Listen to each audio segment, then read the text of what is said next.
Assalamualaikum warahmatullahi wabarakatuh. Bertemu kembali dengan saya, Gali Raswati, dalam mata kuliah Pendidikan Agama Islam. Semoga rekan mahasiswa yang saya cintai dan saya banggakan selalu mendapatkan keberkahan dari Allah Subhanahu wa Ta'ala, sehat walafiat. Dan apa yang kita kerjakan, apa yang kita lakukan, dari mulai kita bangun dari tidur sampai kembali tidur lagi, semoga apa yang kita kerjakan itu selalu ada dalam ridho Allah. Amin ya Allah ya Rabbal Alamin. Di pertemuan minggu kedua ini, kita akan membahas materi pertemuan kedua, yaitu yang berkaitan dengan integrasi antara iman dan ilmu. Sebelum ke situ, kita harus memahami dulu pengertian iman ya. Secara bahasa, iman itu berasal dari bahasa Arab, dari kata dasar amana yu'minu imanan, artinya beriman atau percaya. Percaya dalam bahasa Indonesia artinya meyakini atau yakin bahwa sesuatu yang dipercaya itu memang benar atau nyata adanya. Secara terminologis, iman dapat dipahami berdasarkan rukun iman. Berdasarkan sabda Rasulullah Shallallahu Alaihi Wasallam yang diriwayatkan oleh Ibnu Majah, iman didefinisikan dengan keyakinan dalam hati atau tasdikun bil qalbi, diikrarkan dengan lisan atau qaulun bil lisan, dan diwujudkan dengan perbuatan atau amal bil arkan. Dengan demikian, iman merupakan satu kesatuan antara hati, ucapan, dan tingkah laku.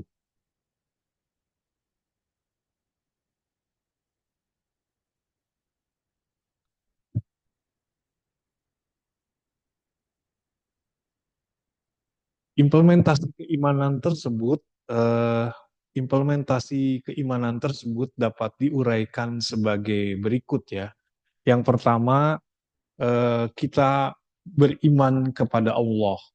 Prinsip beriman kepada Allah adalah la ilaha illallah, bahwa Allah adalah absolut, monoteisme, maha esa. Keesaan Allah adalah mutlak, tidak ada yang mensekutukannya. Yang kedua, iman kepada para malaikatnya Allah. Mengimani malaikat bukan sebatas mengetahui nama, jumlah, dan tugas masing-masing yang diemban oleh malaikat, namun harus berimplikasi terhadap kesadaran dan responsibel moral, sebagaimana tercermin pada keluasan makna tugas malaikat.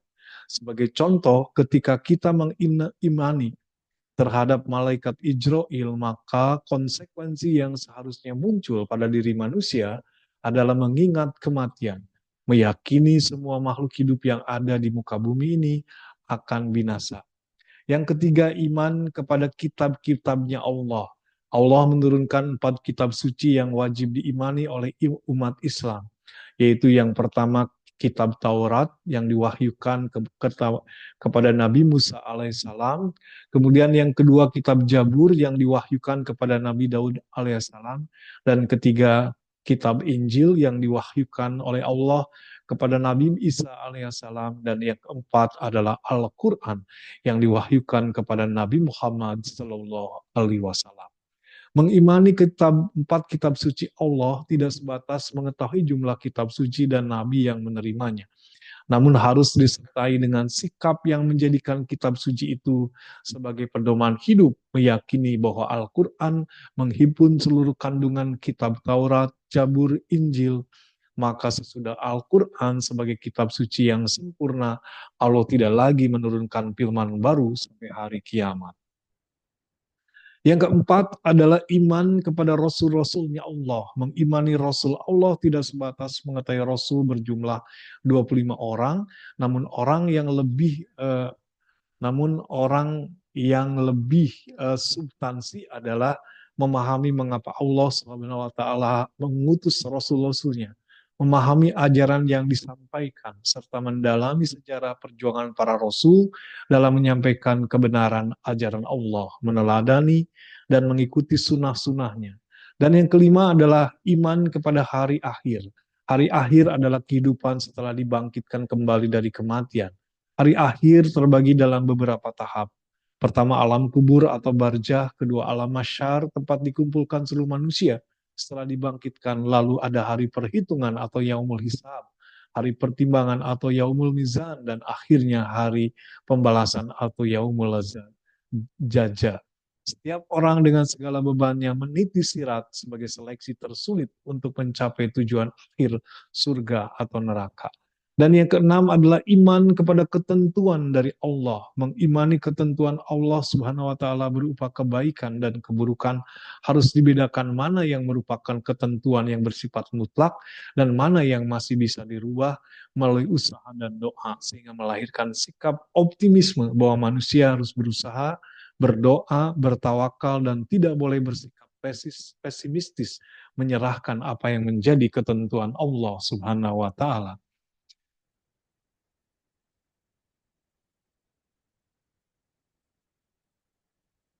Jadi secara implementasi seseorang harus memiliki jadi secara implementasi seseorang itu harus memiliki eh, dua kompetensi yang harus ada pada diri pribadinya masing-masing. Jadi sekali lagi, secara implementasi seseorang harus memiliki dua kompetensi yang harus ada pada diri pribadinya masing-masing.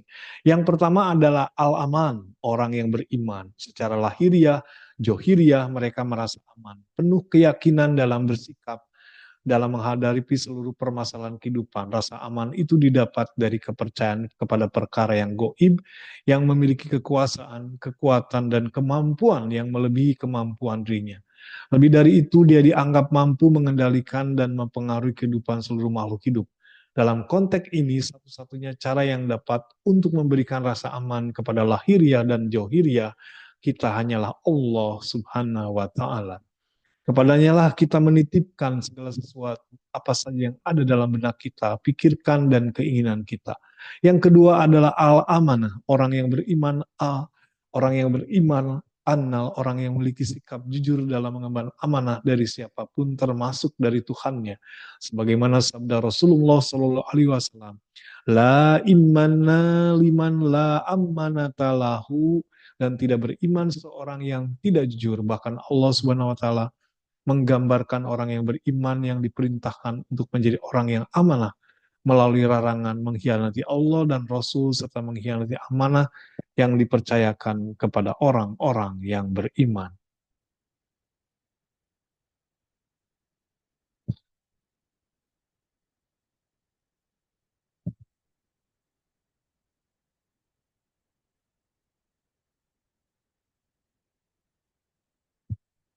Seperti yang dijelaskan dalam surat An-Alfal ayat 27, wahai Bismillahirrahmanirrahim, wahai orang yang beriman, janganlah kamu mengkhianati Allah dan Rasul, dan juga janganlah kamu mengkhianati amanat yang dipercayakan kepadamu, sedang kamu mengetahui tanda-tanda orang yang beriman. Jadi iman merupakan hal yang abstrak, tidak dapat dilihat oleh indera manusia, akan tetapi iman akan diketahui berdasarkan firman Allah Subhanahu wa taala dalam surat Al-Anfal 8 ayat 2 sampai 4. Bismillahirrahmanirrahim. Sesungguhnya orang yang beriman itu adalah mereka yang apabila disebut nama Allah, gemetarlah hati mereka. Dan apabila dibacakan kepada mereka ayat-ayatnya, bertambahlah iman mereka karenanya.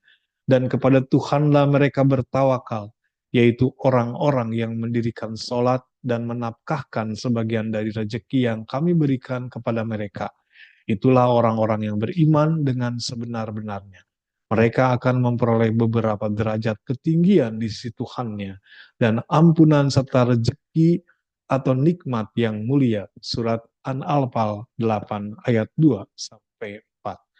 Jadi tanda-tanda orang beriman dari surat An-Anfal 8 ayat 2 sampai 4 di atas dapat dijelaskan bahwa tanda-tanda orang beriman itu ada: satu, bila disebut nama Allah gemetarlah hatinya.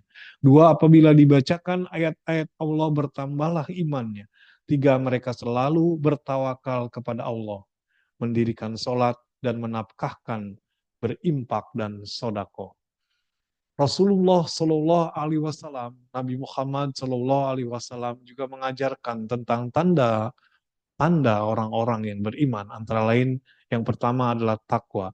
Takwa adalah menjaga diri dari segala perbuatan dosa dengan melaksanakan segala apa yang diperintah oleh Allah dan juga meninggalkan apa yang telah dilarangnya. Keimanan seseorang kepada Allah Subhanahu wa taala belum sempurna jika ia tidak bertakwa, yakni mewujudkannya dalam bentuk yang nyata dengan beramal soleh atau berbuat kebaikan kepada orang lain. Rasulullah Shallallahu Alaihi Wasallam mengajarkan kepada kita untuk selalu bertakwa di mana saja kita berada. Jika kita berada di pasar, maka kita harus menunjukkan ketakwaan dalam urusan kita di pasar. Jika kita berada dalam kelas sedang belajar, kita juga harus bertakwa kepada Allah dalam urusan ilmu dan mengajarkannya, dan begitulah seterusnya di mana saja kita berada. Kita harus bertakwa kepada Allah tanpa harus ragu-ragu untuk melakukannya. Allah Subhanahu wa taala sama sekali tidak membedakan derajat manusia berdasarkan suku, berdasarkan bangsa, berdasarkan bahasa dan budaya. Akan tetapi Allah Subhanahu wa taala membedakan perbedaan antara seseorang dengan yang lainnya dilihat dari takwanya. Barang siapa yang paling bertakwa, maka dialah derajatnya yang paling mulia di sisi Allah Subhanahu wa taala. Rekan mahasiswa yang saya cintai dan saya banggakan, tanda yang kedua dari orang-orang yang beriman menurut Rasulullah yaitu ada rasa malu. Tanda keimanan yang amat penting dari seseorang yaitu al-haya atau mempunyai rasa malu. Maksud dari mempunyai rasa malu di sini bukan kita merasa malu berbicara di depan orang banyak sehingga merasakan panas dingin jika berbicara di depan umum, atau kita merasa malu dengan penampilan yang kurang meyakinkan atau kurang keren di depan teman-teman kita dalam suatu acara. Akan tetapi rasa malu yang harus kita tanam sebagai orang yang beriman, yaitu malu jika kita tidak melakukan perbuatan atau hal-hal yang telah dibenarkan oleh Allah Subhanahu wa taala dan Rasul-Nya. Sebagai sabda Rasul Shallallahu Alaihi Wasallam, malu adalah sebagian daripada iman. Oleh karena itu sangatlah penting bagi kita mempunyai rasa malu seperti ini, agar tentunya tidak terjadi penyimpangan-penyimpangan yang tidak diinginkan. Bahkan keimanan dengan rasa malu menjadi sesuatu yang tidak bisa dipisahkan. Dan tentunya tidak boleh juga kita pisahkan sendiri, seperti dua sisi mata uang yang tidak diakui atau tidak bisa digunakan sebagai alat pembayaran yang sah.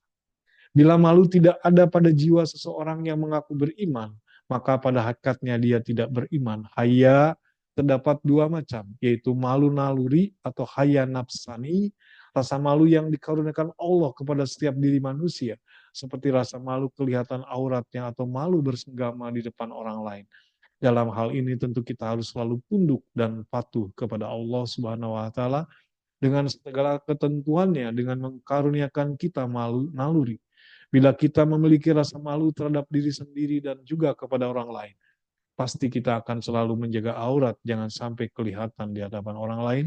Oleh karena itu, orang yang tidak memiliki rasa malu harus diwaspadai, sebab kalau dia telah merusak citra dirinya sendiri, mungkin baginya untuk merusak citra orang lain.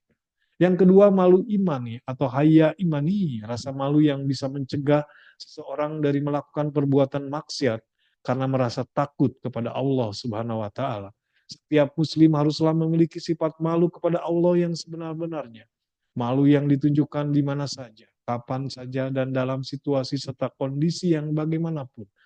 Bukan hanya malu untuk menyimpang ketika berada di dalam masjid dan sejenisnya, tetapi tidak malu-malu untuk melakukan penyimpangan di pasar, kantor, bahkan saat sendirian. Oleh karena itu menjadi sangat penting bagi kita untuk selalu memperkokoh rasa malu sehingga tidak ada kejelekan sedikit pun dari sifat malu tersebut. Yang ketiga adalah tanda-tanda orang yang beriman, kata Rasulullah, yaitu bersyukur. Tanda keimanan seseorang yang amat penting adalah selalu bersyukur. Allah Subhanahu wa taala menganugerahkan nikmat yang banyak kepada manusia. Setiap detik dalam kehidupan manusia tidak akan pernah lepas dengan yang namanya nikmat Allah Subhanahu wa taala.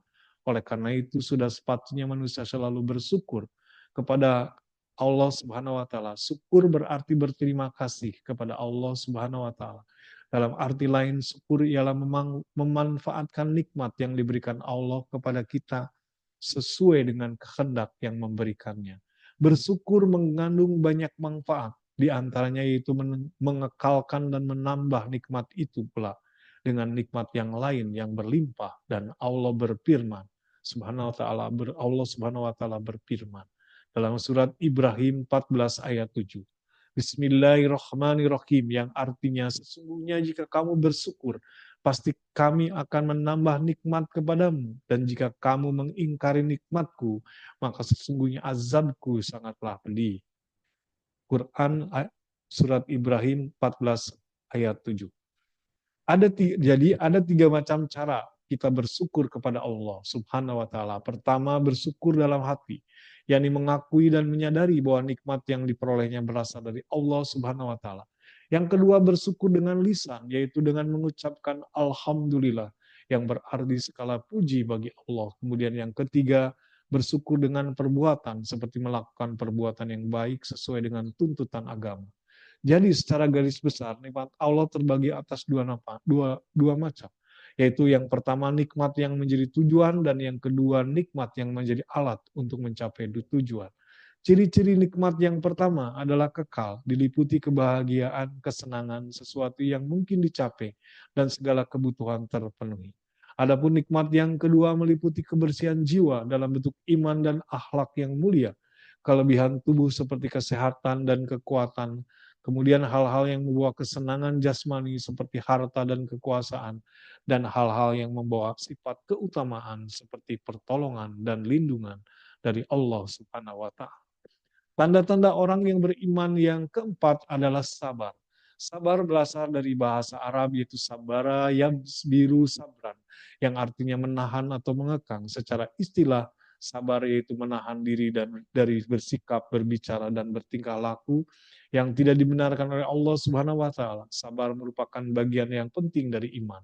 Kemudian dalam hadis yang diriwayatkan oleh Abu Nuaim, Rasulullah Shallallahu Alaihi Wasallam bersabda bahwa sabar adalah sebagian dari iman. Kedudukan sabar bagi iman sangat penting, seperti kedudukan hari Arafah dalam ibadah haji. Nabi Muhammad Shallallahu Alaihi Wasallam melukiskan sabar sebagai barang yang sangat bernilai tinggi di surga. Ia juga pernah berkata, sabar terhadap sesuatu yang kau benci merupakan kebajikan yang besar. Kemudian yang kelima adalah ridho dengan keputusan Allah. Ridho berarti menerima keputusan kalah atau menang dengan hati yang lapang.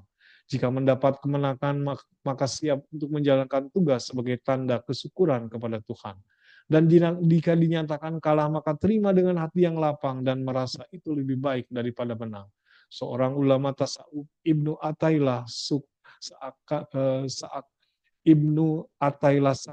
menyatakan bahwa keridoan adalah mengarahkan perhatian hati kepada ketentuan Tuhan bagi si hamba dan meninggalkan ketidaksenangan.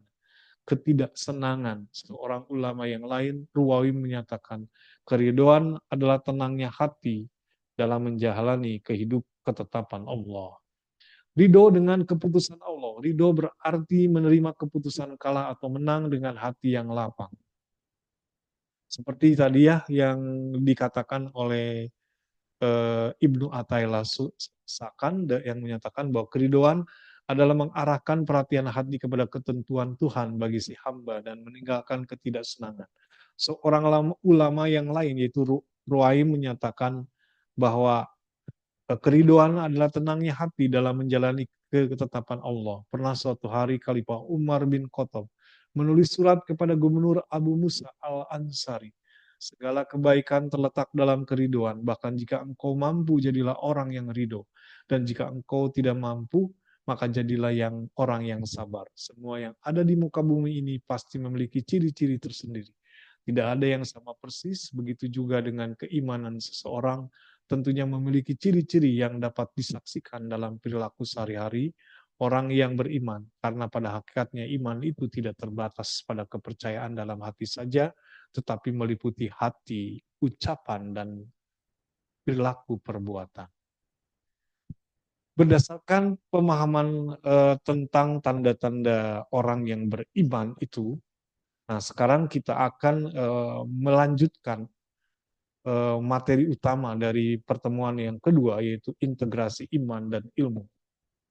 Rekan mahasiswa yang saya cintai dan saya banggakan, ilmu merupakan kata yang berasal dari bahasa Arab, al-lima, yang artinya tahu atau mengetahui. Pengertian ilmu adalah pengetahuan tentang sesuatu bidang yang disusun bersistem menurut metode-metode tertentu yang dapat digunakan untuk menerangkan gejala-gejala tertentu di bidang pengetahuan itu. Ilmu adalah pengetahuan yang sistematis dan diinterpretasikan sehingga menghasilkan suatu kebenaran objektif dan telah diuji coba kebenarannya secara ilmiah. Menurut Kamus Besar Bahasa Indonesia, ilmu adalah pengetahuan tentang suatu bidang yang disusun secara sistematis menurut metode tertentu yang dapat digunakan untuk menerangkan gejala tertentu bidang pengetahuan itu, sedangkan dalam Kamus Webster disebutkan bahwa ilmu adalah penelusuran data atau informasi, di mana melalui pengamatan, pengkajian, dan eksperimen dengan tujuan menetapkan hakikat, landasan dasar ataupun asal-usulnya. Ada dua pengetahuan, yaitu pengetahuan biasa dan pengetahuan ilmiah. Pengetahuan biasa diperoleh dari keseluruhan bentuk upaya kemanusiaan, mengetahui suatu tanpa memperhatikan objek, cara kegunaannya, dan dalam bahasa Inggris pengetahuan ini disebut knowledge. Sedangkan yang kedua adalah pengetahuan ilmiah, juga merupakan keseluruhan bentuk upaya kemanusiaan untuk mengetahui sesuatu, tetapi dengan memperhatikan objek yang ditelaah, cara yang digunakan, dan kegunaan pengetahuan itu. Dengan kata lain, pengetahuan ilmiah selalu memperhatikan objek ontologis, landasan epistemologis, dan landasan aksiologis dari pengetahuan itu sendiri. Jenis pengetahuan ini dalam bahasa Inggris disebut science. Al-Mujadalah berbicara tentang bagaimana penyampaian ilmu dapat diterima dengan baik. Makanan, manakah ketertiban dan kelancaran suatu majelis dilaksanakan. Oleh karena itu, pendidikan Islam dijadikan sebagai sarana dalam proses pengintegrasian antara iman dan ilmu. Hal ini bertujuan untuk membentuk dan mewujudkan insan kamil, di mana manusia yang beriman dan berilmu setelah beramal soleh akan diangkat kedudukannya di sisi Allah Subhanahu wa Ta'ala dan mendapat tempat yang baik di sisi manusia, sebagaimana firman Allah Subhanahu wa Ta'ala, Bismillahirrahmanirrahim, yang artinya dalam surat Al-Quran Al-Mujadilah ayat 11, niscaya Allah akan mengangkat derajat orang-orang yang beriman di antaramu dan orang-orang yang diberi ilmu beberapa derajat. Oleh karena itu, sabda Rasulullah SAW bahwa untuk bisa diimplementasikan dan mengembangkan atau membentuk karakter berbasis iman dan ilmu, maka Rasulullah SAW menurut HR Tarmizi dan Ibnu Majah pernah mengatakan bahwa perumpamaan seorang mukmin itu bagaikan lebah, ia tidak makan kecuali yang baik dan tidak memberi kecuali yang baik. Karakteristik orang berilmu dan mempunyai iman digambarkan seperti seekor lebah. Di antara karakter lebah yang patut dimiliki orang mukmin adalah pertama, dia selalu hinggap di tempat yang bersih dan menyerap bahan yang bersih dan hanya akan mendatangi bunga-bunga atau buah-buahan atau tempat bersih lainnya yang mengandung bahan madu atau nektar. Begitu pula sifat orang mukmin. Allah Subhanahu wa taala berfirman, "Hai orang-orang yang beriman, makanlah di antara rezeki yang baik yang kami berikan kepadamu dan bersyukurlah kepada Allah jika benar-benar kepadanya kamu menyembah." Al-Baqarah ayat 2, Al-Baqarah 2, surat Al-Baqarah 2 ayat 107. Kemudian yang kedua, mengeluarkan yang bersih. Lebah mengeluarkan madu dan madu mempunyai khasiat kesehatan untuk manusia. Dia produktif dengan kebaikan dan hasilnya dapat bermanfaat bagi makhluk lain. Begitu juga dengan sifat orang mukmin, mampu mengeluarkan kebaikan dan kemanfaatan yang dirasakan oleh manusia dan makhluk lainnya. Tidak merusak, seperti yang disebutkan di atas. Lebah tidak pernah merusak atau mematahkan ranting yang ia hinggapi. Begitu pula seorang mukmin, setidaknya ia tidak pernah melakukan perusakan dalam hal apapun, baik material maupun non-material. Yang terakhir, sifat dari karakter lebah tidak pernah melukai kecuali kalau diganggu. Lebah tidak pernah memulai untuk menyerang, ia akan menyerang hanya manakala merasa terganggu atau terancam.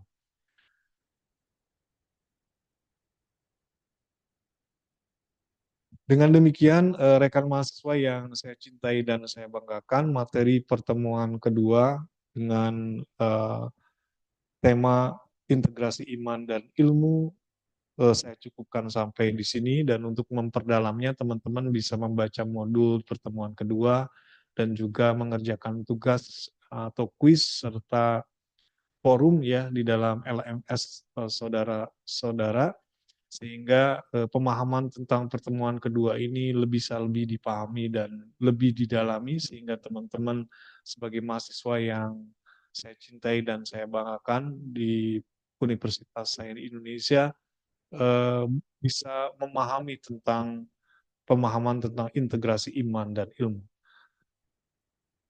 Uraian pertemuan penjelasan tentang integrasi iman dan ilmu saya cukupkan sampai di sini dengan ucapan Alhamdulillah. Assalamualaikum warahmatullahi wabarakatuh.